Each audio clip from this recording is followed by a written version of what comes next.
Antes que nada, presentar a los panelistas, que son destacados docentes de esta universidad. Partimos por don Martín Garrido, que es ingeniero comercial y contador auditor de la Universidad de Chile, y además, ¿no es cierto?, docente acá de la universidad y docente de nuestras universidades.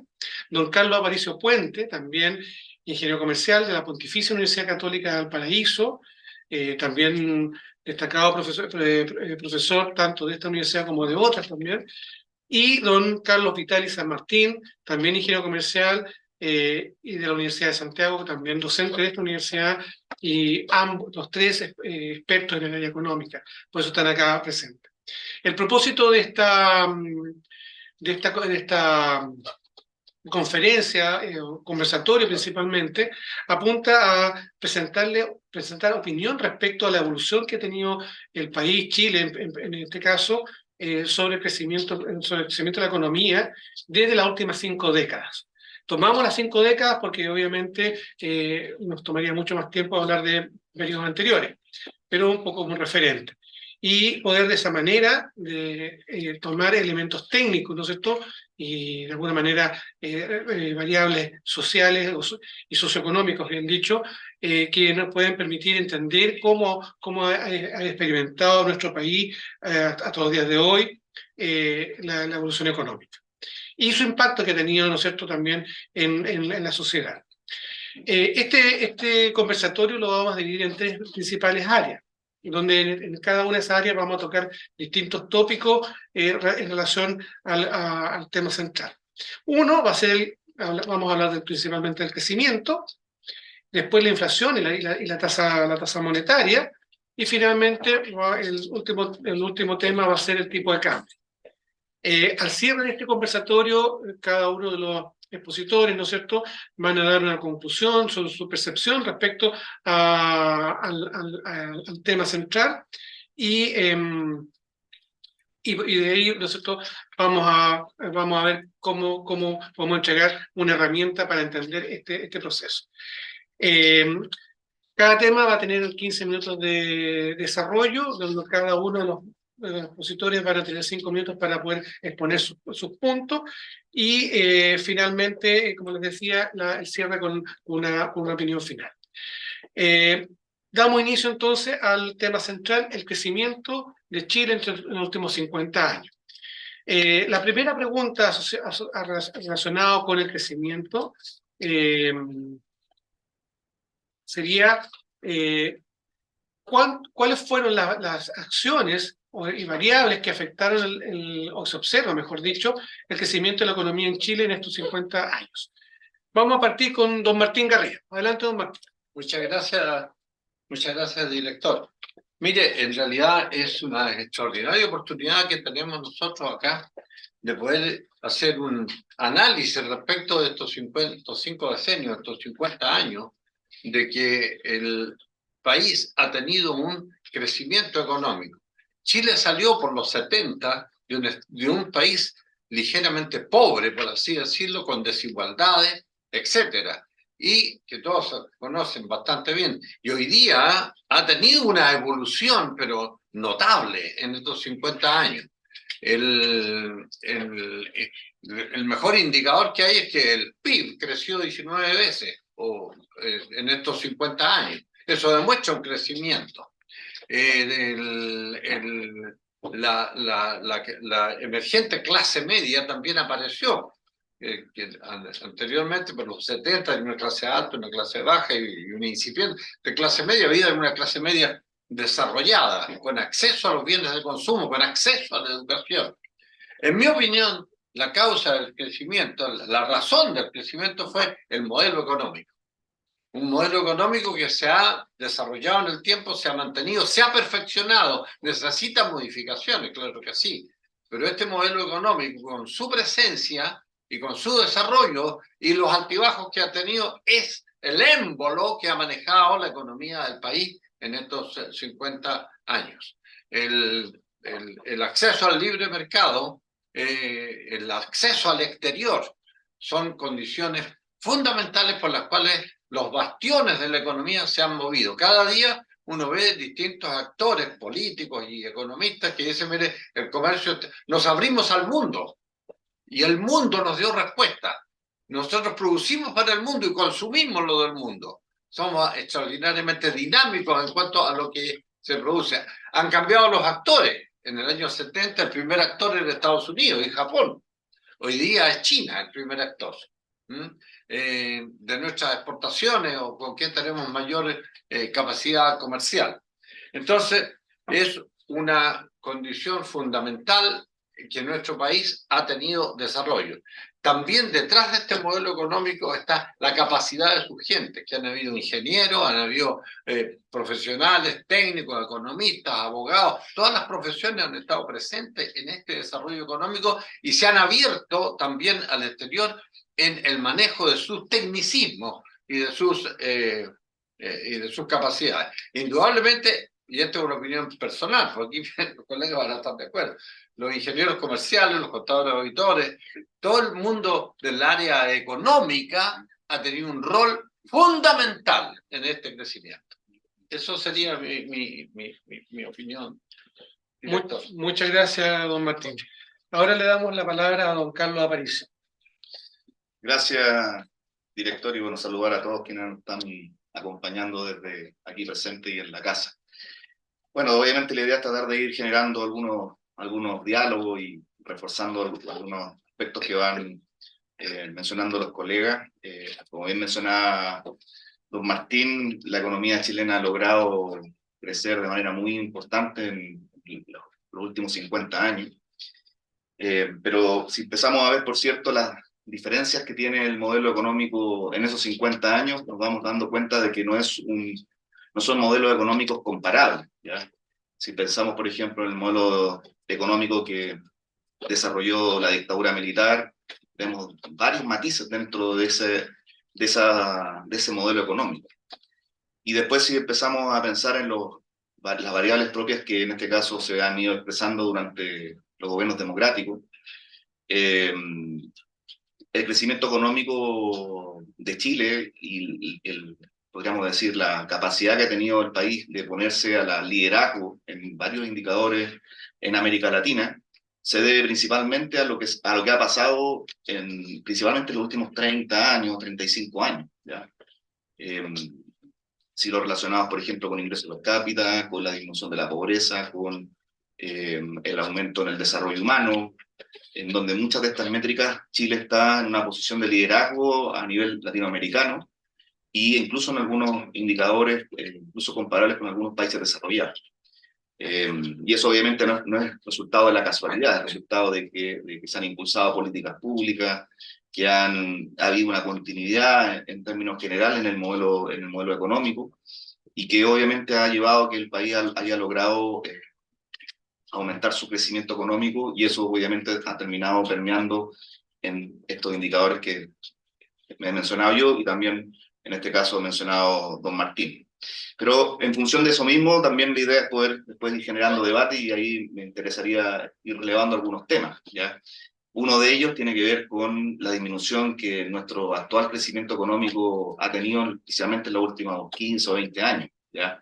Y eso, creo yo, se debe principalmente a que nuestro modelo económico no ha tenido la capacidad de actualizarse, ¿ya? De mejorar. Lo que eventualmente nos permitió, por ejemplo, en la década de los 90, se definía la década dorada de la economía, que en promedio Chile creció un promedio de 7% anual entre el año 86 y 97.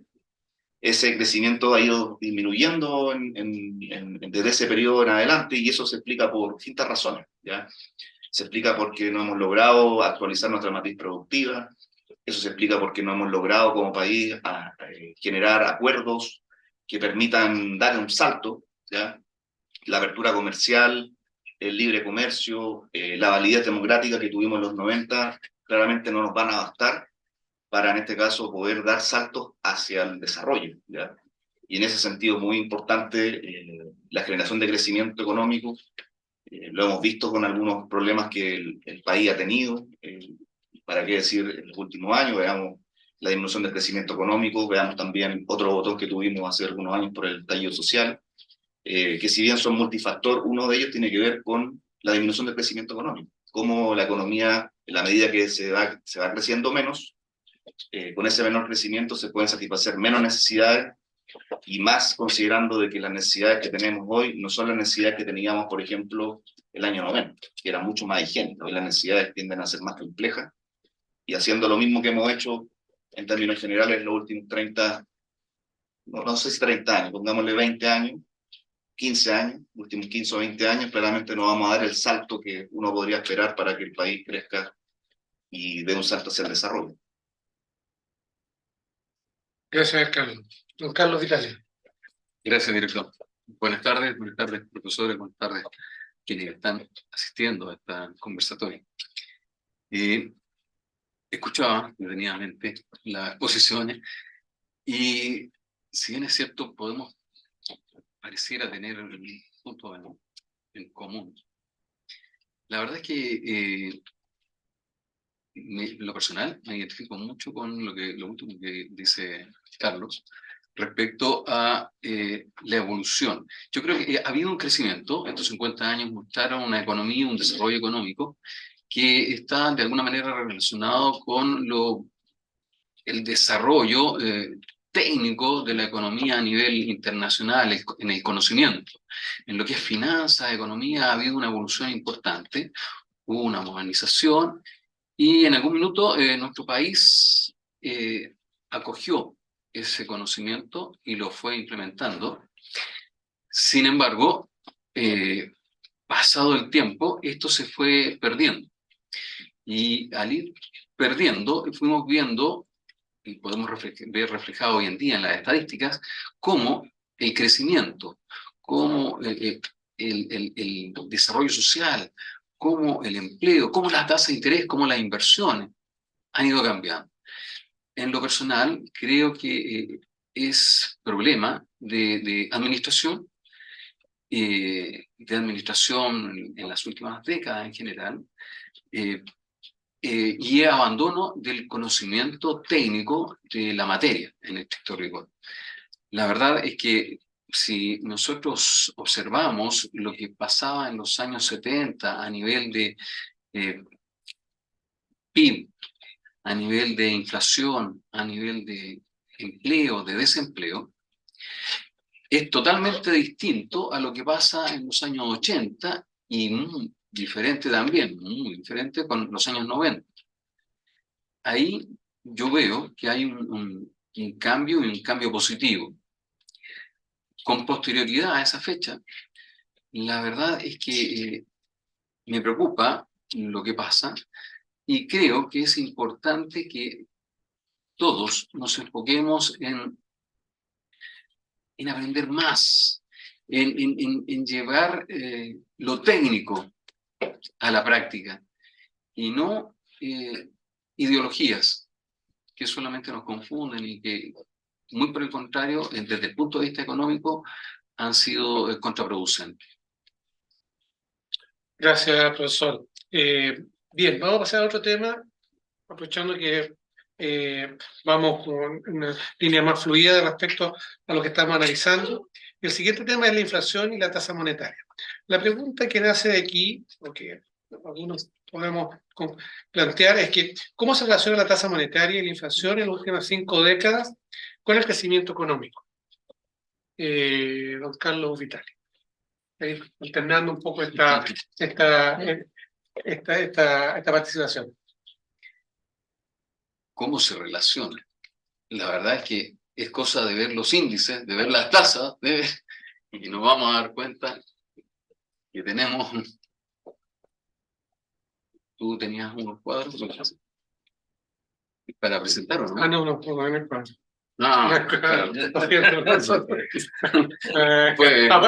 Apostamos a la buena memoria. La gráfica, es que la gráfica era lo importante, llegar y mostrar, ¿no es cierto? ¿Qué pasa desde la perspectiva del tipo de cambio? El tipo de cambio ha tenido variaciones importantes y variaciones que se relacionan derechamente con la apertura, con una parte comercial que hemos tenido dentro de la economía. También ha tenido relación con las salidas de capitales que hemos visto en distintas épocas, distintos periodos de tiempo. Y todo eso después nos enfrenta por un lado, una tasa de interés, a una inflación, a una producción que ciertamente nosotros vemos hoy día. ¿Qué pasa con inflación importada? ¿Qué pasa con la economía interna, fruto del tipo de cambio? Esa es mi perspectiva. Gracias, Carlos. Carlos Aparicio. A ver, tema de política monetaria, uno inmediatamente puede identificar que la política monetaria en general también tiene luces y sombras en estas últimas 5 décadas. No son procesos pétreos, sino tienen matices, y conversábamos con colegas durante la semana, incluso en la previa de este conversatorio, de que uno de los temas que uno reconoce en el actual modelo económico chileno y en nuestra institucionalidad tiene que ver con el control de la inflación, ¿ya? El control de la inflación ha sido, creo yo, una de las fortalezas del actual modelo económico chileno. Pero es una fortaleza que podríamos decir no tiende a ser la norma, sino tiende a ser principalmente la excepción si vemos en este caso esta serie de tiempos, ¿ya? En ningún gobierno, estábamos viendo ahí en función de lo que decía Carlos, alguna serie de tiempos, en ningún gobierno, hasta el gobierno del presidente Fray Ruiz Tagle, hubo un promedio de inflación inferior a un dígito, ¿ya? O sea, todos los gobiernos, al menos desde el gobierno de Alessandri en adelante, todos los gobiernos tuvieron inflación de 2 dígitos. Y eso en buena parte se explica porque obviamente en la práctica el Banco Central se ocupaba, como se podría decir en juerga popular, como caja chica de los gobiernos. Y desde ese punto de vista, la inflación obviamente, ustedes muy bien sabrán, en la práctica es un impuesto al consumo que lo terminan pagando principalmente las personas con menos ingresos. Obviamente impactaba en el poder adquisitivo de las personas. Y los gobiernos democráticos, aprovechándose de una norma que dejó entre gallo y medianoche Pinochet antes de salir del gobierno, el régimen militar, con la autonomía del Banco Central, se permitió en este caso separar esta gestión política del Banco Central con la gestión del gobierno. ¿Ya? Si bien el Banco Central es un ente del Estado, pero hoy funciona autónomamente. Y eso ha permitido que desde ese entonces se fue reduciendo de manera muy importante la tasa, la inflación, y ha sido la norma que ya después de que se normalizó la inflación, el Banco Central tiene estas metas del 3%, que obviamente plantean un crecimiento natural de precios, y lo vimos en el presente de personas e incluso generaciones que no habían visto la inflación hace bastantes años, incluso nunca habían visto procesos inflacionarios como los que vivimos, por ejemplo, por la pandemia, ¿ya? Eso demuestra una fortaleza, ¿ya? Pero esa fortaleza, si lo relacionamos con el anterior punto de crecimiento, no basta para asegurar eventualmente crecimiento futuro. Es un instrumento que se requiere para dar estabilidad, pero no basta en sí mismo para, obviamente, asegurar crecimiento en el largo plazo. Obviamente, la tasa de interés es el instrumento que tiene el Banco Central para poder ir regulando la inflación. Uno podrá tener algunos matices respecto a esas políticas, pero en línea general, uno ha visto que el Banco Central ha logrado responder de muy buena manera, y principalmente en las últimas tres décadas, a estas metas inflacionarias, y que obviamente demuestran su principal rol, que es mantener a raya la inflación, que después podemos ir relacionando en este caso con el tipo de cambio, y cómo eso obviamente puede relacionarse en función también de entender que el Banco Central podría, por ejemplo, tener otros roles, que es algo que también estuvo en discusión, por ejemplo, que está en discusión respecto al debate constitucional que todavía sigue abierto. Muchas gracias, don Martín. Bien, muchas gracias. Mire, yo soy bastante hincha de este modelo neoliberal que se ha aplicado bajo pensamiento monetarista. Yo siempre he pensado desde antiguo de que la clave ha estado siempre en el manejo del circulante. Es como se regula el consumo y la demanda. el manejo del circulante. Y la independencia del Banco Central, como decía acá el colega, es clave. El Banco Central debe ser autónomo. No puede responder a inquietudes o condiciones políticas que a veces son transitorias. El Banco Central mira hacia el futuro. En Chile tenemos un Banco Central que tiene una reserva que, calculado en dólares, eso sí, y todo lo demás, es como 2,7 veces o 2,3 veces el circulante que está en el mercado. El que circula tiene un respaldo más alto que su propio monto.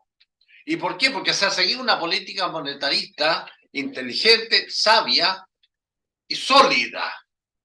Esto le permitió una vez, me recuerdo, a Andrés Velasco, que fue ministro de Hacienda de Bachelet I, como tenía tan fuerte el Banco Central su reserva, el interés que le cobraban en el mundo no era muy alto. Consiguió dinero y lo depositó, se ganó el diferencial gracias a esta operación macroeconómica, pero producto de la solidez del modelo monetarista que se tenía.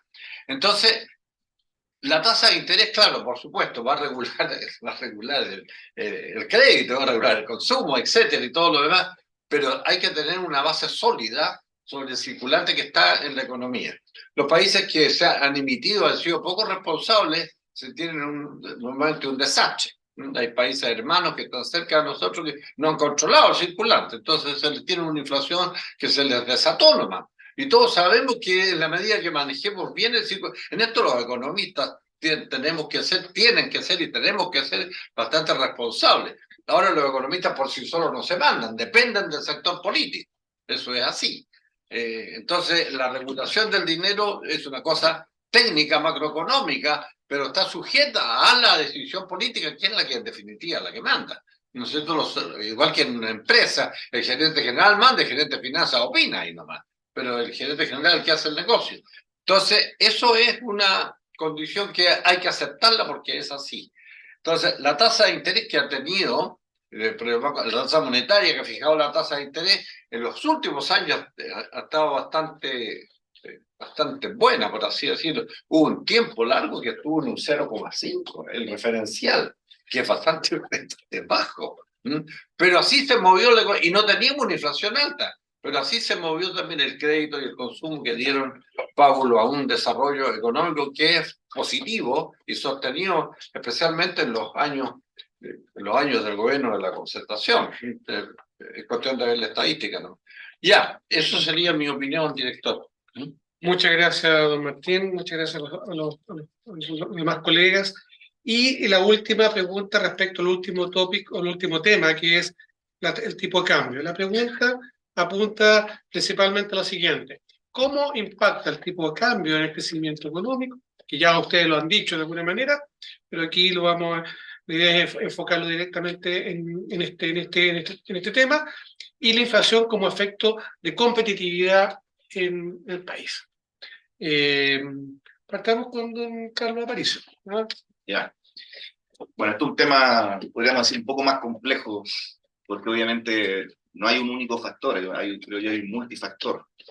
En una economía como la chilena, una economía abierta, volvemos al análisis de los 50 años, la economía chilena no ha sido abierta en los últimos 50 años.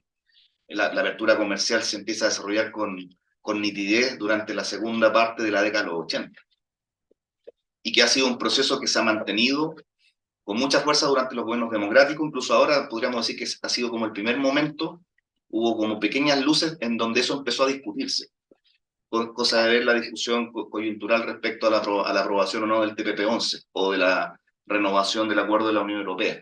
Chile es uno de los países con mayor apertura comercial a nivel global, ¿ya? Chile es uno de los países que más tratados de libre comercio ha firmado en el mundo, ¿ya? Eso obviamente muestra una fortaleza y que obviamente ha sido uno de los motores del crecimiento económico, nuevamente vinculándolo con el primer punto mencionado en este conversatorio.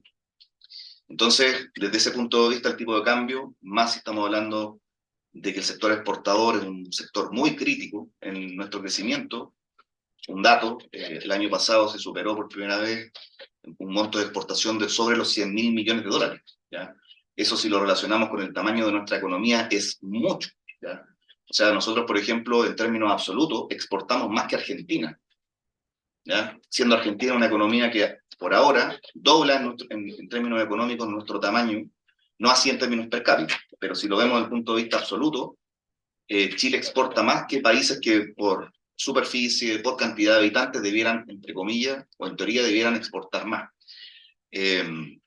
Entonces, obviamente, el tipo de cambio incide con esa realidad, porque el tipo de cambio va determinando una relación entre monedas, en este caso, en nuestro caso, principalmente entre el peso chileno y el dólar norteamericano.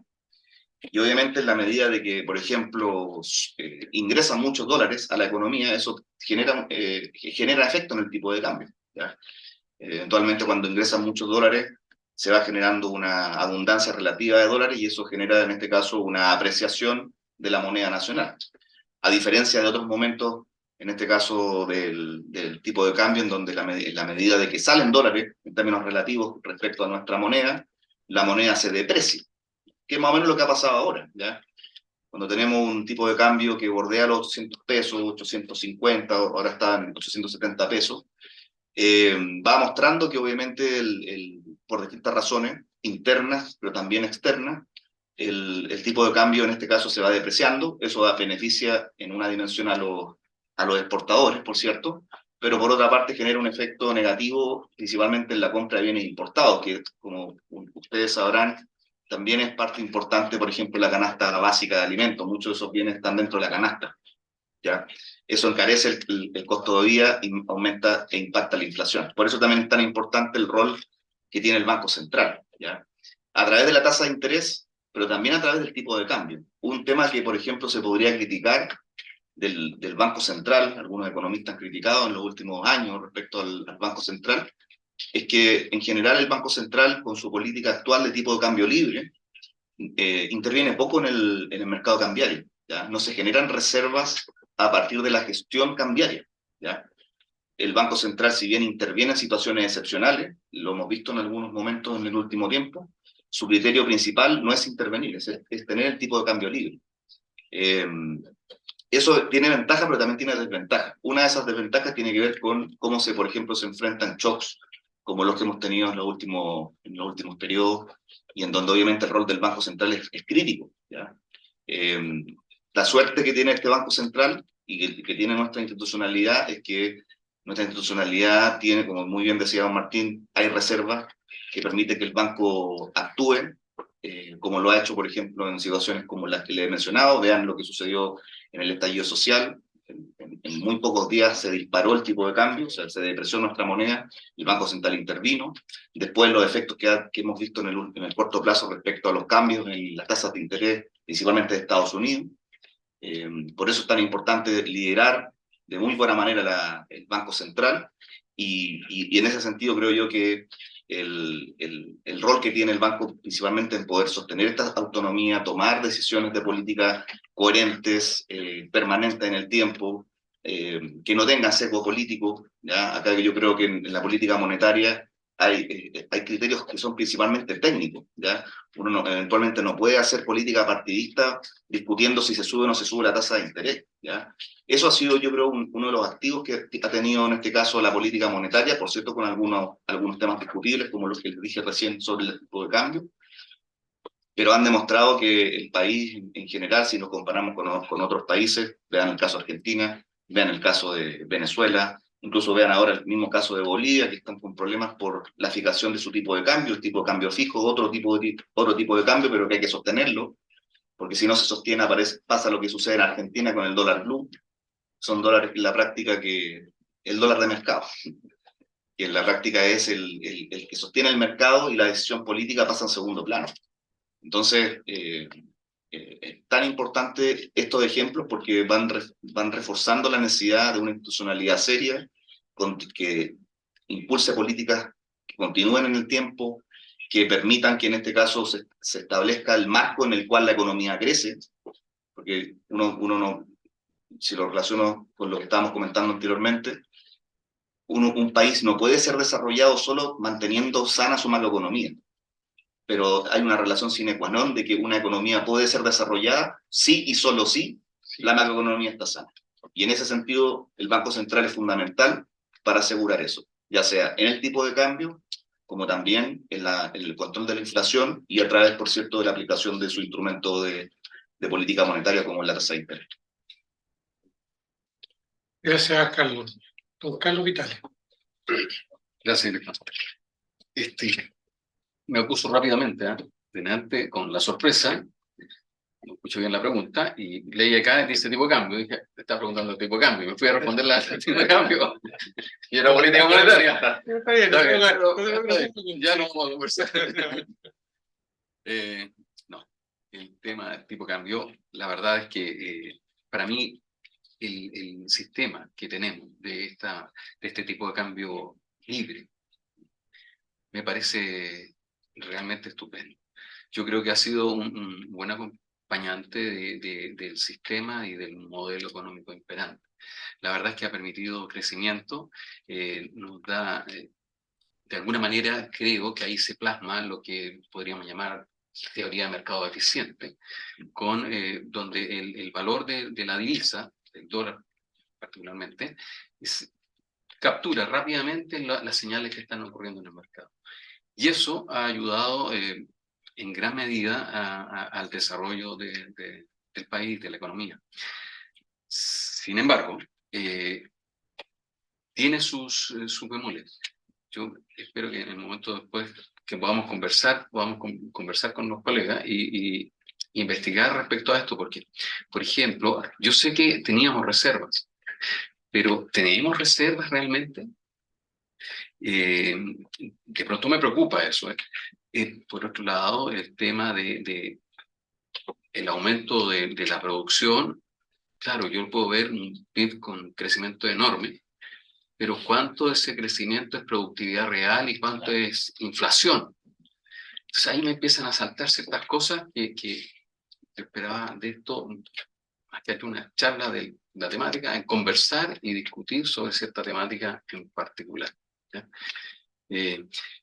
Respecto a la política monetaria, que me quedó pendiente, la verdad es que la política monetaria es fundamental, la participación del Banco Central y el hecho de que sea un Banco Central autónomo, sin duda, ayuda mucho, aun cuando nuevamente surgen dudas, ¿hasta dónde es realmente la autonomía del Banco Central? ¿Nos controlamos, podemos controlar que esa autonomía sea real? Porque de pronto, perdónenme, me gusta mucho Sócrates y me gusta la mayéutica de Sócrates, entonces ahí me empiezo a formular ciertas preguntas. En estas preguntas yo digo, ¿no será que el presidente del Banco Central se reúne en un partido de tenis la noche anterior con el presidente de la República o con el ministro tal o cual y tomamos ciertas decisiones? ¿Hasta dónde tenemos profesionalizado estos temas? Yo creo fundamental, reitero, la política monetaria, creo fundamental porque el hecho está demostrado en los años 70, está demostrado ahora en los años 2000, cuando la masa monetaria aparece, la inflación se nos dispara e inmediatamente hay que tomar control, y cuando queremos tomar control, ¿qué hacemos? Levantamos la tasa de interés. Y levantar la tasa de interés nos pone en el dilema de inflación o desempleo. Y ahí otra consideración que es importante tener presente. Espero que en conversaciones con los colegas me puedan aclarar, los maestros acá. Muchas gracias. Don Martín. Bien, siguiendo hay una cosa que me estaba acordando a propósito del Banco Central y que no es parte de la discusión, sino que ha existido en el sector político tal vez mucha altura de miras en cuanto a esto del Banco Central. Voy a contar dos anécdotas, nada más, que vinculan con esto. En una conferencia una vez con Vittorio Corvo, que me gustó, era el primer monetarista del país, el más competente, de hecho pasó al sector privado y fue presidente del Banco Santander después. El presidente Lagos, socialista, lo llamó y le dijo: usted es el candidato mío. Y el mismo Corvo dijo: yo soy socialista, soy útil, soy de derecha, pero usted es el mejor monetarista. y lo nombró.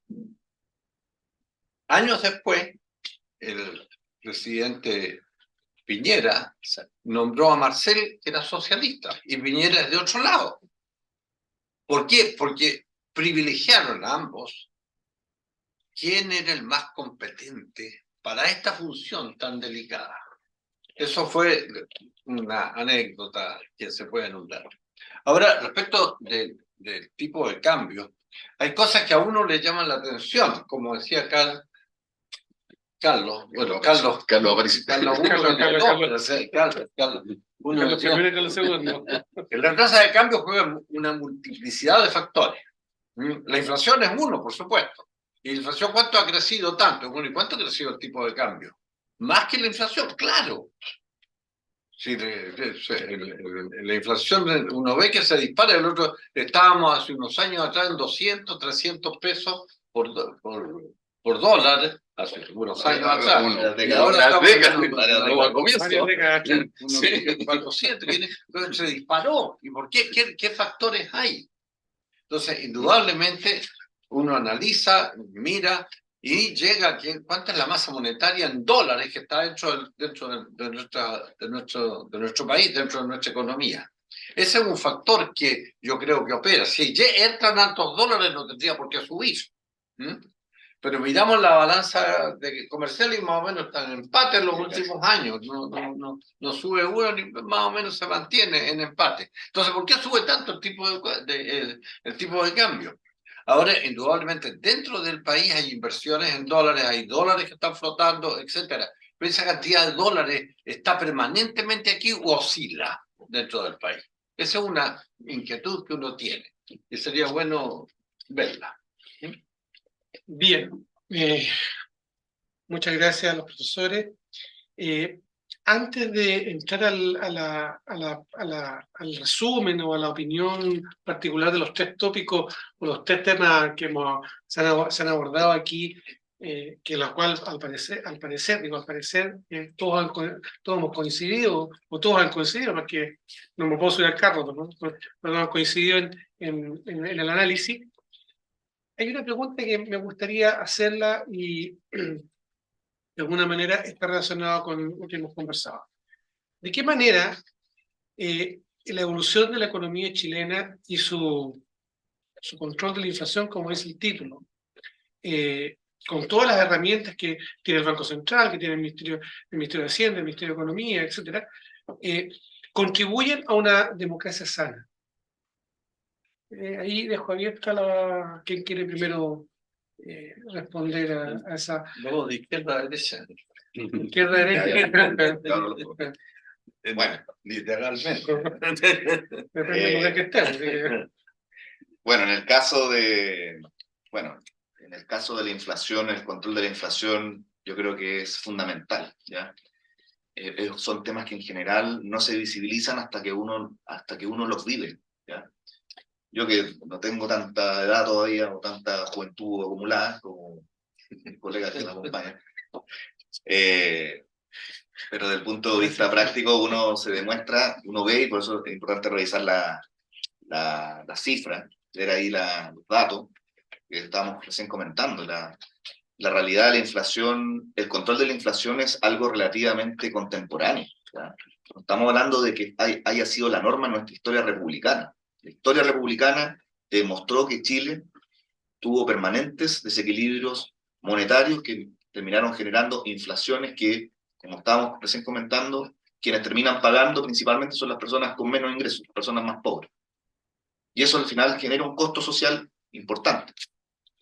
Claramente, si se encarece la vida de las personas, eso, por cierto, genera un problema, como muy bien expone la pregunta nuestro director, ¿ya? O sea, vean el efecto que se termina generando en el mismo estallido social por la subida de 30 pesos en el transporte, ¿ya? Claramente ahí estamos hablando de causas que superan la subida de alza de 30 pesos en un medio de transporte, pero demuestran que el costo de vida cuando sube es un elemento que impacta en la vida diaria de las personas.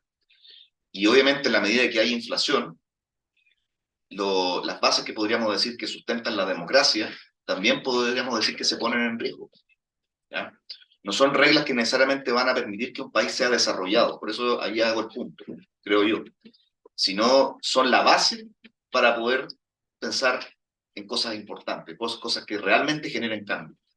El activo que logró, creo yo, los gobiernos democráticos, en general, una de las fortalezas, yo creo que en eso soy bastante autoflagelante de las cosas que los gobiernos democráticos no han logrado hacer. Pero las cosas que sí lograron hacer, una de ellas tiene que ver con lo que estamos conversando acá, que es el control de la inflación. Y obviamente si nosotros logramos controlar la inflación, podemos pensar en otros temas. ¿Ya? Podemos pensar en mejorar la calidad de vida de las personas, podemos pensar en cómo mejoramos de mejor manera el salario mínimo, podemos pensar cómo mejoramos las políticas públicas, cómo podemos reducir la pobreza, cómo podemos aumentar el ingreso real de las personas.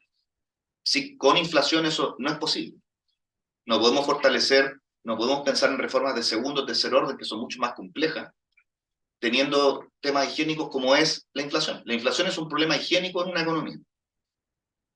Y tenemos la ventaja de haber visto qué es lo que ha sucedido en Chile en el pasado con la inflación, y también tenemos la ventaja de qué es lo que está sucediendo hoy con países vecinos que hace no pocas décadas tenían una posición de liderazgo en América Latina. Vean el caso de Venezuela, en la década de los 80, país con mayor ingreso per cápita de América Latina. Vean el caso de Argentina durante la primera parte del siglo XX, y que en función de irresponsabilidad monetaria y fiscal, decisiones políticas que se cruzan, decisiones técnicas, perdón, que se cruzan con decisiones de política partidista, ocupar al Banco Central como caja chica, aunque puede sonar un poquito brutal esa analogía, yo creo que en la práctica vean lo que sucede en Argentina, se ocupa el Banco Central como caja chica del gobierno.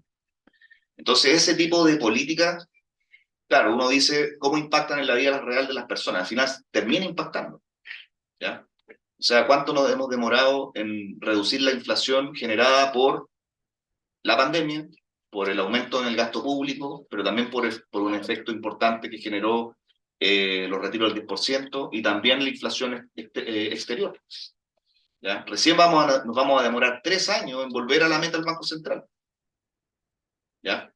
Entonces, como menciono, y con esto me callo, en el ámbito de la reflexión, yo creo que hay cosas como el control de la inflación que uno se da cuenta su problema cuando la vive. Cuando uno no la tiene, uno la asume como que es la base, como algo que no es problema. Y uno se da cuenta, y más se da cuenta cuando impacta en la vida de las personas, y principalmente en la vida de las personas con menores ingresos. Por cierto, puede, creo yo, impactar en el desarrollo democrático, y es cosa de ver los países de América Latina que han tenido crisis importantes por un manejo problemático de la inflación. Vean Argentina del año 89 con Alfonsín, vean el caso ecuatoriano con Maguate en la década del 90, el quiebre de Argentina en el 2001 por el fin de la convertibilidad, que también después termina desembocando en un proceso inflacionario. Bueno, por eso es importante jugar las instituciones, y el Banco Central es una de ellas. Gracias, Carlos. Carlos Vital. Mira, yo escucho atentamente y encuentro tantas razones, muchas razones en lo que se dice. Sin embargo, tengo una opinión personal que un poco difiere y que vuelve a los cuestionamientos que yo me hago. Yo creo que la política monetaria es una herramienta maravillosa, muy buena para la economía. Yo creo que es importante saber llevarla y que da muy buenos resultados. Y dentro de la política monetaria, ¿cierto?, es una ayuda importante para el tema de la inflación, porque la inflación es un flagelo, bien lo dice Carlos Aparicio. La inflación es un flagelo que lo sufre sobre todo la clase media, en mi opinión, la clase media. Alguien dice, sí, es que los más pobres, no, es que los más pobres van a tener ayuda, porque siempre el Estado que esté, el gobierno que esté, va a ayudar, pero la clase media, no. Es un flagelo importantísimo, que lo pueden, y se ha hecho, solucionar, tratar de arreglar con política monetaria, estoy claro. La tasa de interés, maravillosa, pero vuelvo a la instancia anterior. La tasa de interés para mí puede llegar a ser un flagelo también, porque me pone en la disyuntiva del desempleo. Frena la inflación, pero ocasiona desempleo. Y eso tiene un costo enorme y nuevamente golpeada a la clase media. Esa cuestión no puede ser. Yo creo que el tema no está en política monetaria, mejorar inflación. El tema está en crecimiento, mejorar inflación. Yo creo que Chile, y es un ejemplo, y por eso que quería ver estadísticas, y ojalá que algún día nos reunamos y pongamos cuadros y le mostremos a la gente datos duros, y el comportamiento de esos datos duros. Chile es un ejemplo respecto a que ha habido crecimiento y por eso se ha frenado la inflación, en mi visión. Insisto, me van a decir, no, es que la política monetaria ayudó. Estoy claro que la política monetaria ayudó. Pero si la vemos, es el crecimiento. En los años 90, Chile crecía. Tú lo señalaste, lo sabemos. El PIB, el 7% creció más que Estados Unidos. Claro. O sea, éramos los jaguares de Latinoamérica. Y de pronto nos empezamos a comer los jaguares entre jaguares. ¿Ya? Y la economía empieza a decantar. Bien decía don Martín, teníamos reservas, pero claro, sí, el ministro en un momento dado toma decisiones y se endeuda para invertir, que parecía de locos, pero se endeuda para invertir, porque estábamos bien. Pero me pregunto, ¿y dónde están las reservas? Entonces vuelvo a lo mismo. Crecimiento, ¿dónde está el crecimiento? Para mí, política monetaria e inflación van de la mano, se ayudan, pero yo prefiero no usar la política monetaria de inmediato. Prefiero cuestionarme un poco el tema. Prefiero aventurar al tema ese del crecimiento. Y lamentablemente el crecimiento, y lo explico porque se supone que son alumnos los que nos están viendo, ¿cierto? Cuando elevas la tasa de interés para frenar la inflación, lo que estás haciendo es que, claro, el más rico sigue consumiendo lo mismo y lo que le sobra lo deposita, lo guarda, gana intereses. Está fantástico. El más pobre no puede ir a endeudarse porque la tasa de interés está carísima, así que ese se muere de hambre, salvo que el gobierno lo ayude. Y la clase media se ve en una disyuntiva, ¿no? Y más grande se ve la disyuntiva cuando observa que al haber subido la tasa de interés, cayó la inversión y él empieza a perder empleo. Entonces la situación, creo que por ahí, creo que hay que cuestionar, que tenemos que repensar un poco, que tenemos que estudiar un poco más esta cuestión y discutirla. Yo creo que hubo una época en que aquí en Chile se nos llevó mucho a estudiar economía, a estudiar el tema macroeconómico, a estudiar el tema monetario, que me parecía maravilloso. Pero creo que hoy día lo confundimos. Todos estos temas teóricos lo confundimos con una cuestión ideológica. Por todos lados. No hablo de una ideología en particular. Por todos lados. Y no hay peor que la ideología porque te quita la libertad. Las ideas te hacen libre, pero la ideología te amarga.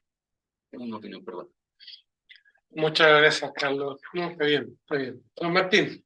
Bien, en esto de la inflación, yo que soy más viejo que tengo harta experiencia, porque juventud acumulada. Yo no alcancé a vivir las dos vueltas. Cuando el gobierno de Alessandri tomó el peso y lo hizo escudos. 1.000 pesos eran un escudo. Y después en el gobierno militar, en el año 76, se volvió al peso. 1.000 escudos era un peso. O sea, me acuerdo que reflexioné una vez, un peso de ahora es 1.000.000 de pesos de antes. Y yo, bueno, estaba chavalito, estaba chico, todo lo demás, pero de todas maneras, un peso era 1.000.000 de veces. No deja de ser impactante la cifra en sí mismo.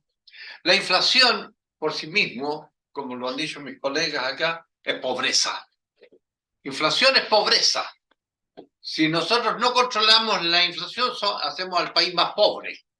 Y en clase uso siempre este mismo ejemplo.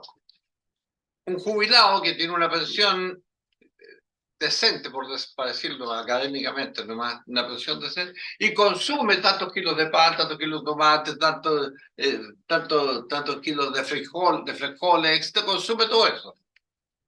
Si tiene una inflación de un 10%, come un 10% menos.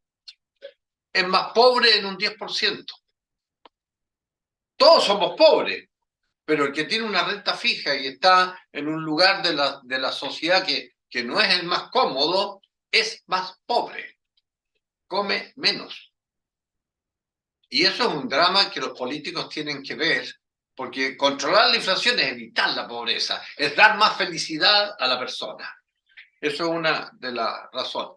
Ahora la inflación de repente es connatural. ¿Es connatural a qué? Es connatural a que manejemos bien el circulante, que manejemos bien el dinero y el crédito. Siempre señalo como ejemplo en clase, en otras veces, la primera inflación del planeta fue en España. Cuando llevaron el oro de América y la plata de América, en el galeón, si no lo cogoteaban en el camino, lograba llegar a España, y resulta que ya la corona dijo, bueno, tengo que pagar las tropas, tengo que pagar esto, vamos acuñando. Y se les desarrolló una inflación. No tan solo en España, en toda Europa, porque España dominaba también casi toda Europa, de la Europa conocida. Era el imperio donde el sol no entraba jamás, según Carlos V. Entonces, y no sabían cómo hacerlo. No habían economistas en esos 1500, no habían economistas. ¿Qué hacemos? No había nomás. Lógico, se llevaron el oro de América, pero no se llevaron los productos de América para compensar la oferta y la demanda ya. Y pagaban ejércitos, muchos de ellos mercenarios, los cuales tenían dinero y lo gastaban. Y demandaban los pocos bienes de una inflación. Hoy día eso se sabe. Eso fue un caso que siempre uno lo señala. Bien, la inflación denosta al pueblo, denosta a la gente, denosta al consumidor, denosta al empleado. El controlar la inflación es un éxito, no es fácil. Y los economistas tenemos la responsabilidad, todos, de manejar bien el circuito financiero, económico, monetario del país, para tratar de frenar la inflación. Eso sería rico. Muchas gracias, don Martín. No sé si para cerrar la opinión de cada uno dentro de los tópicos que hemos abordado, como dar una síntesis. No sé quién quiere comenzar para no repartir la opinión de izquierda a derecha, No, ni derecha a izquierda. De derecha a izquierda ahora. Ya, entonces, don Carlos Vitale, ya. Para mí fundamental. Porque no sea de izquierda, de derecha. Mira, para mí fundamental, y recojo todo lo último planteado, el tema de, yo creo que la educación financiera y económica. Porque en la medida que la gente toda tenga conocimiento económico financiero, se le va a hacer la vida más fácil. No tenemos que esperar solo que los economistas actúen. No tenemos que esperar que los políticos actúen. Tenemos que actuar nosotros como economistas, como financistas. Oye, en la historia hablamos del padre de la economía a un señor que no era economista, don Adam Smith. De eso tenemos que aprender. Al caballero hoy día hay quienes lo detestan porque habla de la libertad. Pero es que el tipo no era economista. Él escribió y con lo que escribió sembró bases, sin quererlo, creo yo, para la economía, la teoría económica que tenemos hasta el día de hoy. Porque la economía ha estado siempre, la economía está desde que el hombre llegó al planeta, a la Tierra, ¿no? Cuando Dios nos puso, Ahí tuvimos que actuar como economistas. Este señor es de 1700 y se le llama padre de la economía. Ojalá que nosotros seamos economistas en 2020 y algo. Y los jóvenes, los adultos, tomen conciencia. Yo en parte de mi vida me dediqué a buscar la posibilidad de llegar con educación financiera y económica a colegios. Y la verdad es que no interesa, o no interesaba en ese minuto, no interesaba, y yo creo que hasta hoy no hace nada. Y eso, pucha, que es importante. Más allá de entender la teoría monetaria, de entender la tasa de interés, de entender, porque, insisto, todas estas son herramientas. Herramientas que al igual que la energía atómica, depende de quién la use. Si la usan para bien, pueden salvar vidas. Si la usan para mal, pueden destruir el planeta. La economía tiene herramientas que nos pueden ayudar mucho y otras herramientas que si las usamos mal, nos vamos a meter en un problema como el que de pronto nos hemos metido. Eso me gusta. Muchas gracias, Carlos. Gracias. Don Martín, Gracias, director. siguiendo la lógica de derecha a izquierda. De derecha a izquierda está. Mire, yo quería dar un mensaje a los estudiantes que están acá también sobre lo siguiente. Yo soy un convencido de que Chile va a terminar siendo el primer país de América Latina. Hoy día tenemos el PIB, creo que el primero o el segundo. Nos ganó Panamá porque tiene el canal ahora. Y tal vez Uruguay de repente anda cerca. Bueno, Pero por ahí. Pero, Sí, no, pero estamos, hemos bajado un poquito. pero no es tan grave, tanta la diferencia, pero estamos en los primeros. ¿Y por qué llegamos a ser los primeros? Porque tuvimos un modelo económico y una decisión de sostener ese modelo económico. Ahí tienen un rol importante todos los economistas, los de la Chile, la Católica, de todas partes, todos los que estamos en esto hicimos nuestra pega, la hicimos bien, unos más, otros menos. Pero dentro de eso el país logró surgir y crecer y ser el primero de América Latina. Hubo un tiempo que estábamos como en la mitad de la tabla. En el año 60 y tanto estamos en la mitad de la tabla y ahora estamos arriba. Bien, eso es una cosa que yo como mensaje digo, la economía tiene su rol que cumplir y se debe al modelo económico. Otra cosa, que algo dijo Carlos, un país con educación, con instrucción, con conocimiento, crece. Si no tiene el conocimiento, no va a crecer. Vean ustedes el caso de la Edad Media. Tuvieron 1000 años en la Edad Media y no crecieron nada. Porque no se desarrolló el conocimiento. Lo único que inventaron fue el ajedrez, que todavía no entretiene. Pero cuando empezó la Edad Media estaba el señor feudal con la catapulta. O sea, que tuvieron 1000 años y terminó la Edad Media y tenía el señor feudal y la catapulta. Tuvieron 1000 años. Acuérdense que a la alta Edad Media se superó un poco que es la Edad Oscura. Estuvieron parados ahí. Entonces, un país con educación, y en eso Chile está bastante bien.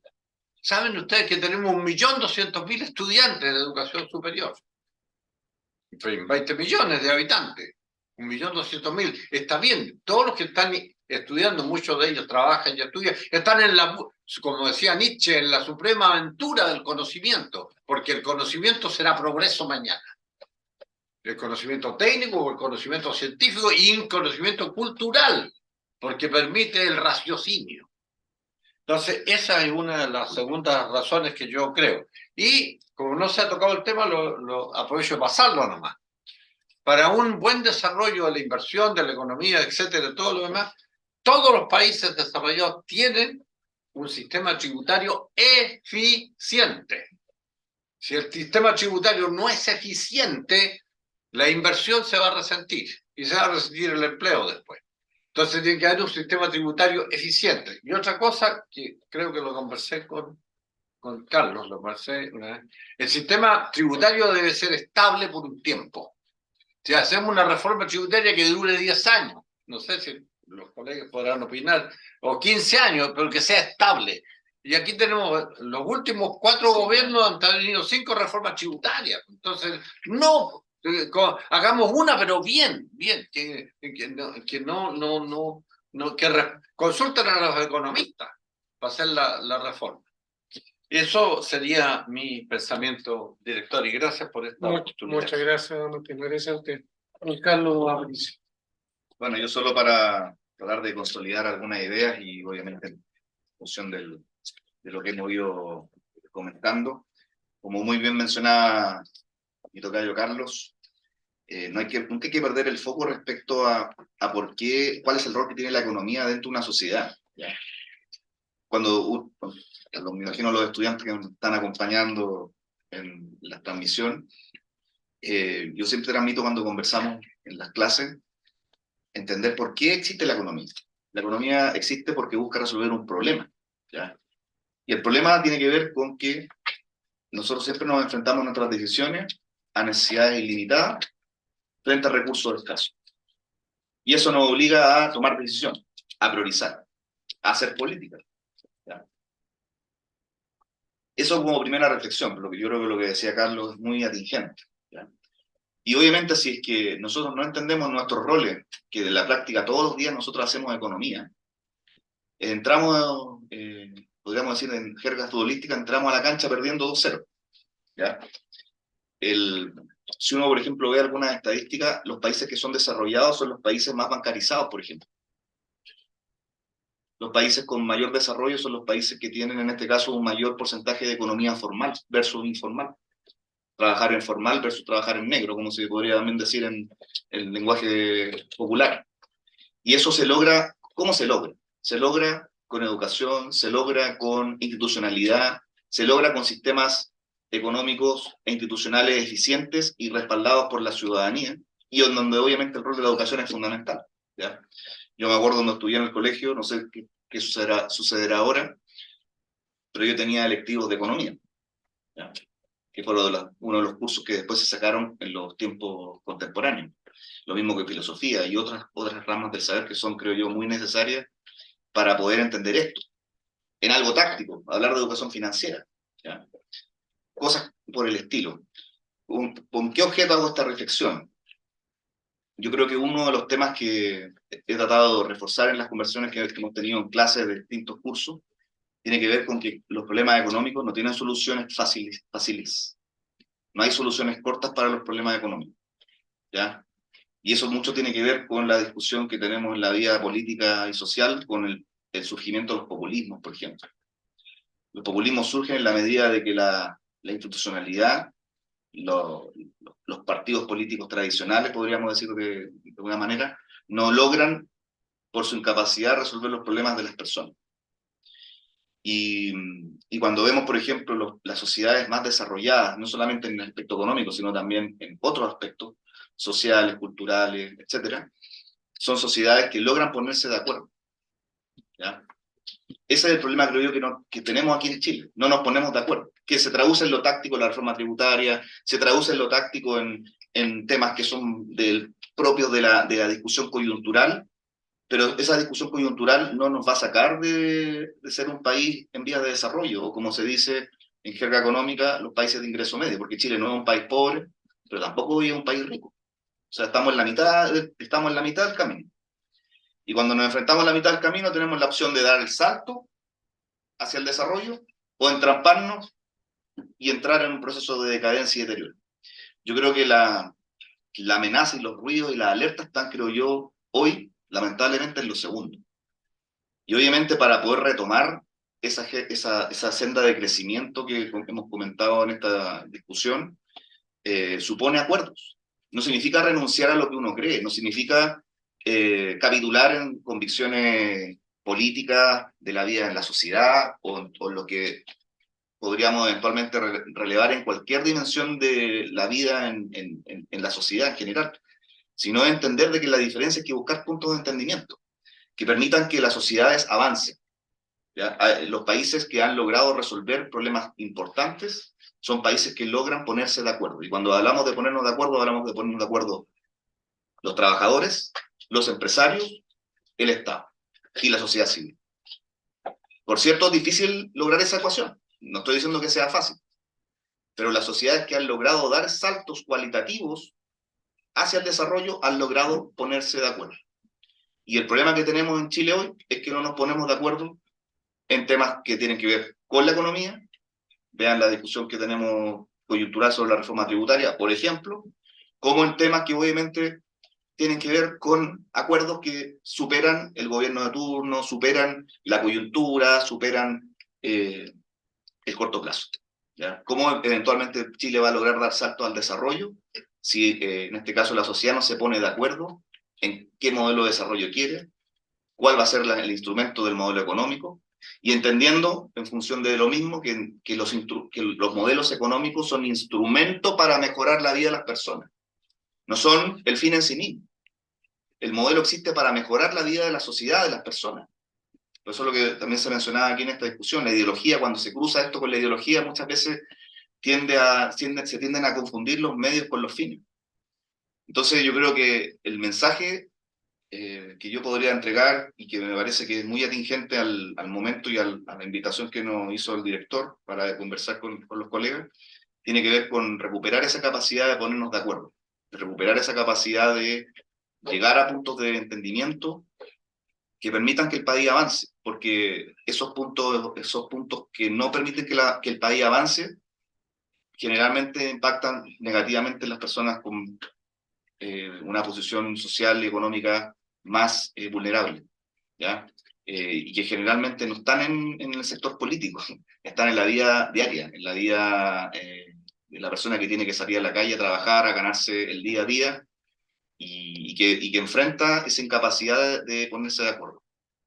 Por eso yo creo que, creo yo como mensaje, lo más importante, y que en lo posible ojalá como país lo logremos recuperar para recuperar esa posición de liderazgo que teníamos hace algunos años. Si bien no podemos decir de que estamos en una situación de decadencia absoluta o que estamos con un problema estructural, estamos enfrentándonos a señales que si no las logramos abordar hoy, en 10 años, 15 años, esa posición de liderazgo que teníamos, que ya está en discusión hoy, el país va a estar superado por otros países, pero más que compararnos con otros países, la calidad de vida que tenemos en nuestro país va a ser inferior que la que actualmente tenemos. Muchas gracias, Carlos. Bien, creo que aquí podemos conversar muchas cosas o abrir más el tema de la conversación respecto al crecimiento económico o a la economía en particular. Sí podemos rescatar que el instancia que se nos dio en este momento, entre los 3 profesores que están acá, destacados profesores de la universidad, es que hay la posibilidad de conversar, de dialogar sobre distintos temas, y dentro de esos temas están los temas económicos. Rescatamos como escuela este aporte que lo están haciendo, que lo hacen día a día, y que en el fondo es que invitar a nuestros estudiantes, invitar a la gente en general a que se acerquen a la universidad, y que nosotros de alguna manera también nos acerquemos a ellos, justamente para lo que ustedes decían, entregar educación en temas financieros, en temas educacionales, con el único propósito de que tengan una mejor vida, un mejor pasar, y podamos consolidar una democracia que es la que hoy día todos tenemos. Dicho eso, agradezco la participación a los profesores, agradezco también a los asistentes en la distancia, como los que están presentes hoy día con nosotros, y por qué no también decir que hay que agradecer a la universidad a través de la representación de la presidenta del directorio, la señora María Horner, y al rector de la universidad, por la posibilidad y la oportunidad de poder establecer estas instancias que son muy contributivas al desarrollo de nuestra comunidad y de nuestra sociedad en el presente y en el futuro. Muchas gracias a todos y que tengan una buena tarde.